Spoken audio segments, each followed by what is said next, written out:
This is Natalie Rolls, and you are listening to the Bill Podcast.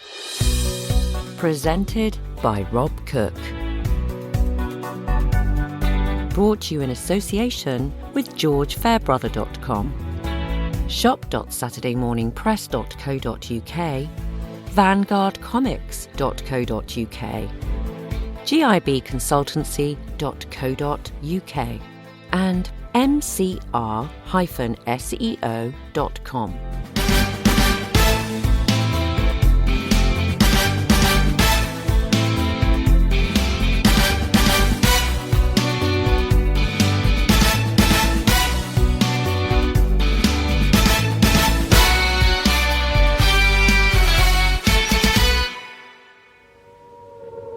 Lost in Solway by George Fairbrother.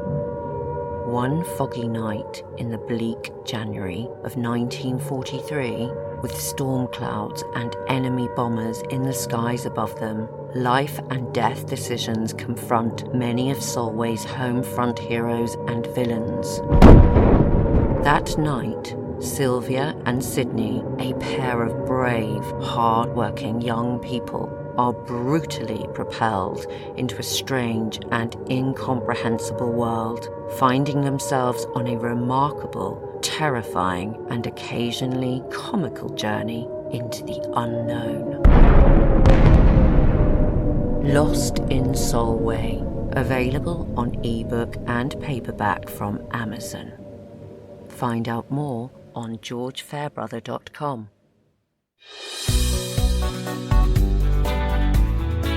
Hello and welcome to the Bill Podcast. It's Oliver here. I hope you are all well. My huge thanks to the amazing Natalie Rolls for that gorgeous voiceover for George Fairbrother's Lost in Solway novel. The sequel, Future Together, is also out now from Amazon. It's on paperback and ebook, so check that out. Future Together, a sequel to Lost in Solway.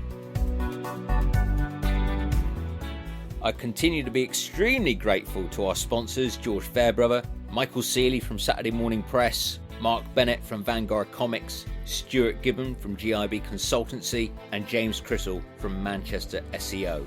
They're all fantastic guys. Check out the links in the bio to find out more. I'm also really grateful to my co-presenters of the Bill Podcast, Edward Kellett, Patrick Stratford, and Rob Cook, who between them, over the last year, have recorded dozens of fantastic podcast and commentary interviews. In between working hard on his Reaching a Verdict books, Edward Kellett has been recording some fantastic commentaries with some of the legendary writers of the Bill. They're all available exclusively on Patreon.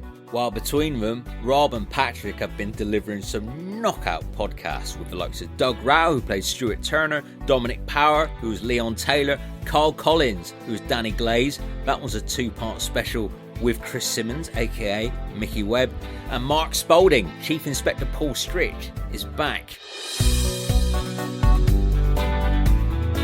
And today we're bringing you part one of Rob Cook's fantastic interview with the wonderful Holly Davidson. 25 years on from walking the beat as PC Roz Clarke, Holly now lives and works in Sweden as a personal trainer. She offers courses on her website, hollyactive.com. Do give her a follow on Instagram, where she has loads of brilliant tutorials on workouts and fitness. This is a fantastic interview, so sit back, relax, and enjoy as Rob Cook interviews Holly Davidson.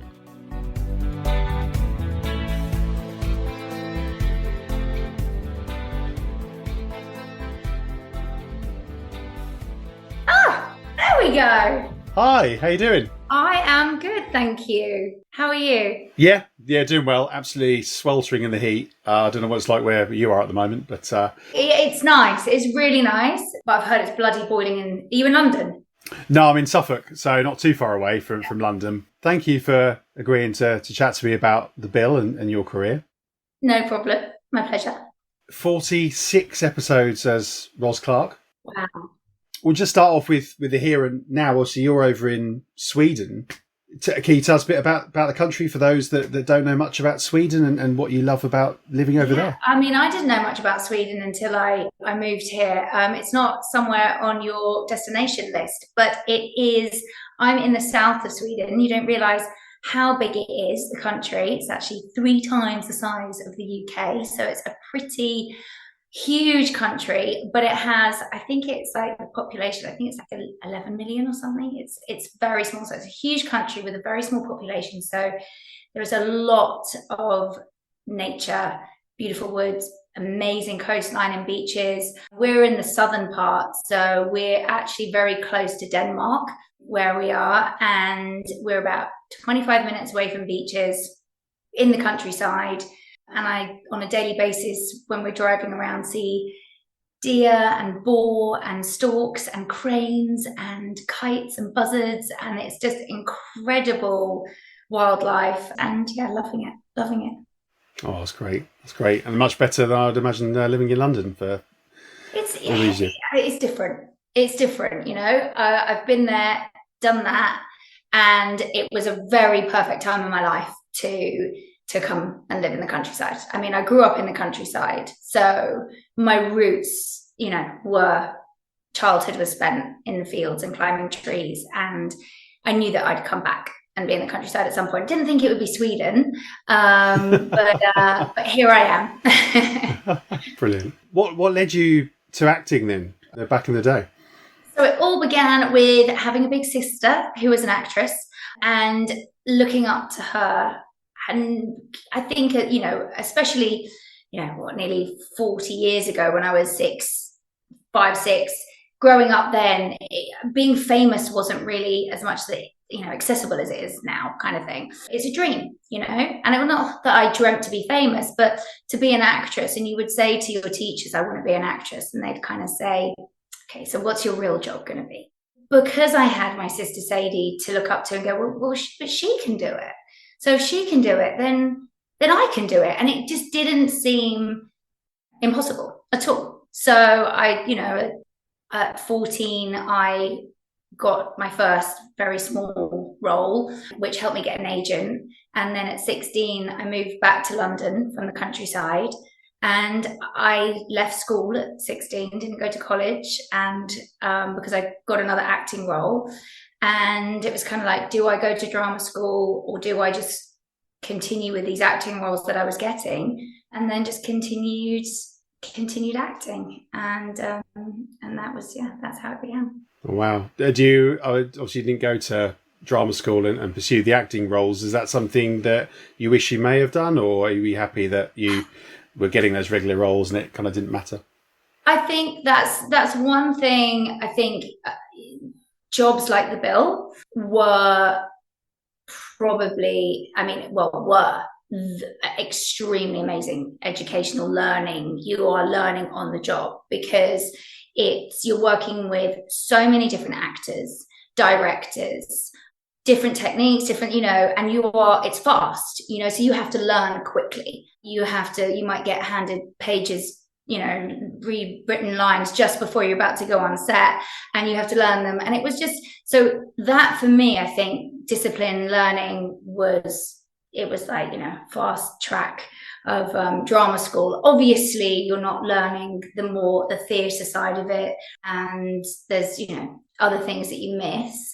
But for me at that time, I wasn't interested so much in theatre. I wanted to be TV and film. So yeah, it felt right at the time. So yeah. You did a mix of movies, kids TV with Renfrew Rejects. You had Broker's Man with Kevin Whately. You were sort of juggling over the years different genres or different styles of telly. How was that in those early days, sort of doing a film here or an adult TV series and a kids show? The fast pace of The Bill and programs like that, and the Renfrew Rejects, you get kind of so used to that pace that when you go into a film, you're like, oh my God, everything's so slow. And the setup and the lighting, you'd rehearse, and then they'd be like, okay, come back in an hour and a half when we've done the lighting. And you're like, an hour and a half? They shoved a torch in your face at the bill, and not quite, but it was just and go. So the setups when you're filming, and it's you do things again. You could just film one scene in a day when you're doing a big film, but with the bill you could be shooting 10. So the pace of things I find very different from TV series to film. With your earlier roles when you were in your teens, how did you sort of find the character? Obviously, as you get older, you have more life experience. You can draw from experiences you've had or friends and family. When you're young and you're acting, how do you find the character that you're playing? I think a lot of the roles I got when I was younger were quite similar. They were all of a troubled, mouthy kind of teenager. Don't know why I was getting those roles. I think I kind of fit into a niche, and I played that niche well. So I found playing those kind of characters very easy. Yeah. How was it having an agent at such a young age? Were you guided by the agent as to what to take? I mean, how did it work for you back then? To a degree. I mean, obviously you're going up for auditions, and at the end of the day, you have it's your choice if you take a job or not. But most of the things I was going up for were things that I wanted to get. So if you got the role, then you were just happy. So cool. There was no difficult situations really. No. Well, with your first bill was in 1998, 2 years before you joined full time in Ticking Clocks, where you played Colette Corbett, the young mum who has her daughter stolen. Yeah. How was that joining the cast for that one episode at the time? Was the bill a show that was on your radar? Was it something you watched or were aware of? It was a massive show, so it wasn't a religious weekly thing on my TV, but it was there because you always had a friend that was in the bill. There was always an actor friend. Everyone has done the bill at some point, and so it was kind of a pathway. Like you have arrived, all these young actors coming through, and obviously having a one episode was great. And then when I had the opportunity to go for a police officer, it was kind of like, okay, this is something that I could really get my teeth into and establish myself as an actress, because I do think one episode here and there, it's hard to really get seen. So it was a really lovely opportunity for me. It was a cracking episode, that your first one, where you're playing Colette. You put a really good performance there as the distraught mother who's lost her daughter. When it came round to being cast for Roz, were you remembered for that role? Or because I know some actors, when they were cast, they'd been in it a year, 6 months earlier, and the casting agents were like, I remember them. Was that the similar case with yourself? I remember the casting director had met me quite a few times. So obviously I was on the radar from things that I'd been doing. I don't know if it was from that particular, from being on there before, but sounds like they were, keeping you in mind for something, and then maybe. Roz thing comes up. How was it joining the show in 2000? Obviously, a lot of the uniformed characters have been with the show for over 10 years, long-standing cast members there. And how was it sort of joining the ranks as a newbie? Exciting, scary. I remember, when you'd read your page and you're like, oh my God, I'm going to be with Reg, or I'm going to be with, you just remember their character names, and you'd be like, oh God, I'm going to be with it. It'd be really exciting. And I just remember when I went for my first audition, and you audition at the actual place itself, at Sun Hill, and there'd be all the pictures of everybody who have passed, present. And I was just, you look at it and you're like, oh my God, this is so bizarre being here. And you would see some of the actors walk past on you when you were doing your casting, and you're just like, oh wow, this could be me. So it's a lot of emotions, but good ones. Well, I saw the screen test that you done that Ollie had shared with you, and it was so interesting and amazing to look back at that, because I haven't seen that in like 24 years.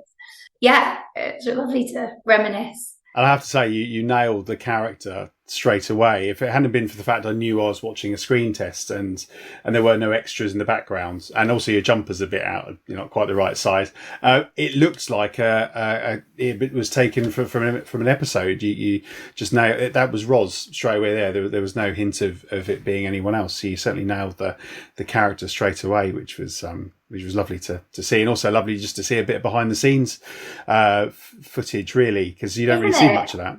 Yeah, no, it is. It's really funny because you kind of see there was one shot where there's a guy scurrying in the background, and then there's a radio going off on another one, and it's just like, oh yeah, that was that. I remember those moments, and you'd be, obviously when you're playing and you're doing all those scenes, and you'd be like, smash out your lines, and it might have been a long monologue, and then there'd be a crash or a bang, and I mean there was just so much happening, and I think there was like 4 units going at one time, so you could be on 4 different episodes and people crossing over, and just yeah. Was there any danger of you sort of like going off for a break and actually wandering into another part of the set that was being used then? Yeah. Oh yeah, you just there was. I mean, obviously there's signs up, but yeah, they'd be filming inside, and then if you went outside, you realise that they're filming in the yard outside in the car park, and you'd be like, oh yeah. So. And how was it juggling episodes? Obviously, you would have done multiples at any one time. How was it sort of having a script for one and then having another and filming all of those? I mean, when I was obviously doing the big chunky episodes, you're pretty much just on those. But then other times when you're, you could be on 2 or 3, over a week, even over a day sometimes. I remember one day I was like, I'm on 3 different units in one day, going from one scene to another to another. Yeah, you get used to it. It's just like great training, you just get on with it. And it's kind of quite buzzy and exciting because it is so quick, but still produced really good quality stuff as well. I was looking back at the episodes and I was like, oh wow, so, I was getting really into them again. It was really good quality stuff going on. So yeah, they really do hold up considering they're like 23, 24 years old. They really hold the test of time. Yeah, really credit to the production. Going back to when you started, obviously you joined the cast at the same time as Ben Peyton, who played Ben Hayward. How was that? Did that help both of you coming in at the same time? Because you weren't just the single newbie coming in. I think so. I mean, looking back, we were young, and we were both young, both in the same position, and we both were playing kind of, these naive characters that were just doing the best they can, but we were also kind of that as well. We were new-ish to acting, and it was just our first big kind of long-running series. So I mean, it was nice to have a newbie buddy that I could just we could just check in on each other. So and which your characters did as well in various episodes that kind of helped reflect, I guess, real life. Obviously, I see that link with the advert as well. The ITV aired leading up to your first episode, so it was obviously big for ITV to be promoting the new blood at the time. Do you remember that, seeing the advert at the time or filming it at all? Yeah, I remember Phil and seeing it, because I was just like, oh my, there's me, because as well, even when it was, you hear the voiceover on my big episodes and it says, and I'm the voiceover next on the bill, that those kind of moments are quite big as well, so to have those little adverts promoting our upcoming episode was it was very exciting. In terms of the airing dates of your episodes, I think it was only a couple of episodes later that you had the big Don Beach, Billy Murray exit where all the CID characters left. So shortly after that, there's another wave of newbies coming in with your Tom Chandlers and your Debbie McAllisters and your Vic Sings, all those characters. So I suppose I don't know whether they came in pretty much the same time as you, or there was a bit of a gap. Like not that much after me. So I didn't get to work with the other guys at all, really. The one when they had the big Murray and everything. I didn't get to work with those guys, but yeah. So it was a bit of a mix up and a change. And for me, it was nice to have new people there, because it is such an institute, you know, that everyone, you know, knows everybody and knows the flow, and, you know, you kind of just want to just fit in. But if it's, you know, it's nice having other people that we're all experiencing the same kind of feelings together. So. And you weren't the newest cast members by that point. No, exactly. How were the cast and crew? Were they really welcoming to you guys when you joined? Was there anyone that took you under their wing behind the scenes? To be honest, I mean, this is the thing, remembering, like, and I was watching all the people that I'd worked with, and it was a really lovely place to be. Most, I would say, you know, I can't think of anyone who wasn't friendly or, you know, lovely. But I mean, there was a few of us that were all of similar age, and we kind of just all really, you know, Suzanne and Chris and Renee, and there was, you know, a gang of us that were kind of like all hang out and clicked really well. But then all the older cast, I mean, I say older, I mean, I'm their age now. Well, not old, but, you know, they've been there for a while. Everyone was just really nice. It was really nice. And it was just, you know, the crew, because everyone wanted everything to go smoothly. So everyone was trying to help each other just make things work the best they could. So it just felt like everyone just had everyone's back, which was really nice. And who did you share a dressing room with? Can you remember that far back with that one? No. I'm like, did I share a dressing room? We all shared dressing rooms, didn't we? You'll know this. Yeah. You'll know this. Am I thinking it was Suzanne? I think it was Suzanne. I can't remember. All I remember is that we were like, they were very small and they were paper thin, so you could hear everything that was going on all the way. You know, it was just like, you know, a tiny little box that you just, you know. So not palatial at all then. So. Oh no, it wasn't glamorous. It wasn't glamorous at all. A day on the set of the show. Could you give us a sort of a rough day of an average day on arriving at the set for a day's filming? You would drive from wherever you lived. For me, I was the other side of London, so I had that lovely drive across London to your dressing room, where you would then grab a cup of tea or coffee and then go into makeup and hair and get your uniform on. All you'd have looked at, if you'd have had any pink pages on your desk or in your room, to see if there's been any changes to the script. So you'd be like quickly trying to relearn your lines, and then you'd be off. You know, depending on if you were on location or you were working at the police office, at Sun Hill, you would just get straight on there and you do your scenes, and then you would break for lunch. And, you know, depending on how many scenes you're in that day, then, you know, finish up and drive home. Did you have a preference over location filming or at the station or days or nights? Was there anything, a favourite there for you? I just liked a call time that wasn't in rush hour, so I could get there quickly, because it was, you know, it was either 45 minutes or an hour and a half, depending on my call time. I mean, I've always been a morning person, so I'd love an early start and an early finish would be my ideal day. But location was great because, you know, often you're in, you know, at the station. So going on location was always, I always like that. Was there any legion of fans there waiting for autographs and photos at that time? There was always a few people waiting outside, and sometimes when you were, you know, on location, there'd be a few people, you know, you'd see the same faces and very loyal fans trying to complete their collection of everyone's autographs, and the in terms of your very first episode, going back to 2000 and first impressions, you've got the pranks that they play on your characters.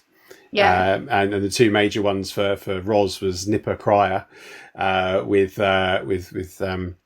Suzanne and Samantha's characters, obviously pretending that Bob Cryer likes to pinch bottoms. Bums, yeah. Yeah, and then Sergeant Boyden with the knocking the fake lady over. You get your own back on the pair of them, and it's sort of great to watch. Was that quite fun, sort of having all that sort of banter and laughter in those first episodes? And yeah, Yeah, definitely. Because a lot of the time it is, it's can be quite serious, and those kind of moments you just grab, and it was very good bonding for for the other cast members, for us, for me, and everyone was very playful and fun, and it just it's very lighthearted. So there were really fun scenes to play, and looking back at them, it was like, oh yeah, it's really, really nice, happy memories. And it's a very happy, light story, like you say, just to bring you guys into it. There's nothing too dark, too serious. Obviously, Ben's side's a little bit more with Ben Hayward's history. You then had that great 4-parter in 2001, Temptation, Greed, Envy, and Redemption. Hopefully in that order, and where you get top billing as well. How was that for you, getting a meaty, juicy 4-parter and then getting top billing on the cast? Really, really great. I mean, 4 episodes that you really are, getting your teeth into, and a nice story as well. Kind of watching this person really struggle and just seeing her kind of really fall apart. And because Roz, I mean, she was a tough cookie, and she had balls, and she kind of liked, she flirted with the guys, but she didn't take any shit, and just to see her kind of breaking, snapping, and actually not being very nice, because she was a good cop, she was good at her job, and just watching that story unravel and her kind of fall apart, and I was like, oh, she's not very nice, is she? When I was watching it was really nice. I really enjoyed those episodes. Yeah, and it's like you watch Des Taverner trying to help Roz, and a couple of the times, he's taken the mickey playing the guitar or buying the old bike for her, but there are other times he's genuinely trying to help and say, look, go and speak to Sergeant Ackland, go and speak to Inspector Munro, they can help you. And then an episode later, she's slagging him off, saying he's not very nice and he's winding me up all the time. And I was like, literally, the last episode, he was trying to help you out big time, which was very unlike Des. I know. I thought the same. I was like, he actually was just, and he was like that, and we had that kind of relationship. There was lots of banter, but he was like my big brother, he was just like looking out for me, and he was really we had a real laugh, me and him, when we were doing those episodes. He's a really, really lovely guy. Yeah, she wasn't very nice to him at all. And the same with poor old Ben as well. He tries to help and gets knocked back, and until eventually they go for that pint and patch things up. But yeah. How was it working with Carl Collins as Danny Glaze? You get paired up with him quite a bit. There's an earlier episode as well where Roz gets a temporary secondment to CID, and she works with Danny Glaze as well as in those episodes. How was it working with Carl? Have you got any memories? It was really nice, because you don't often get to cross. It was kind of always like the police officers and then CID, and then to be able to work with some of the guys from CID, and it was really nice to get those opportunities. So, and you were out more on location, and it was a different, and I wasn't in my uniform, so it was a very different feeling for a lot of those episodes than the usual kind of run-of-the-mill episodes that I've been in. How was it wearing the uniform? Was it uncomfortable, or was it fair? So there were official uniforms. Yeah, they were official. It was fine. I mean, you just got used to it. I mean, to be honest, it reminded me a bit of my school uniform. It was a pair of black trousers and a white shirt, and a pull-off tie. I mean, obviously in the summer, if you had to wear the jumper, the jacket, it all got a bit hot, but again, you just get on with it. It is what it is. So on a hot day, you just sweat. Your last episodes, finishing up with Slash and Burn, form part of a 6-parter that's more of another storyline, where Roz gets attacked while she's on the undercover Robbo, and then ultimately decides another undercover operation she can't continue. How did that storyline come about? Did you have any input in your exit at all, or? I didn't. No, you don't have an input. You read the script, and that's how you're going. And I feel that it happened quite abruptly. Maybe they didn't think I was going to leave. Watching the scene of my last scene, I'm like, oh, you never see her again. You know, she's just there crying, going, I just don't think I can do the job anymore. And that's it.